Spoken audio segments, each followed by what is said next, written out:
এই ঘরের কি অবস্থা করছে দেখো। উফ মা গো মা, কুশনকে টেনে ছিঁড়ে টিড়ে সোফাকে একদম খারাপ টারাপ করে মামি কত কষ্ট করে গুছিয়ে রাখে, বানি একটুও ভালো করে রাখে না। বানি সব সময় নষ্ট করে দেয়, আমার ভালো লাগে না বানিকে নিয়ে। বানি বাবা, কেন এরকম করো সোনা? কি অবস্থা করে দিয়েছে, সারা দিন মামি গুছাতে থাকে আর সারা দিন বানি ঘাঁটতে থাকে। বানি বাবা সারা দিন ঘাঁটতে থাকে, ভালো লাগে না। বানি বাবা সারা দিন ঘাঁটতে থাকে। দেখো আমার বানি বাবার অত্যাচার আমার আর ভালো লাগছে না। এত অত্যাচার করে, এত অত্যাচার করে, আমার আর ভালো লাগছে না অত্যাচারে।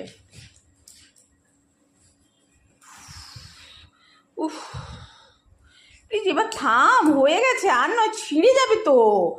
কুশনটা তো ছিঁড়ে যাবে, কুশনের কভারটা তো ছিঁড়ে দিয়েছে।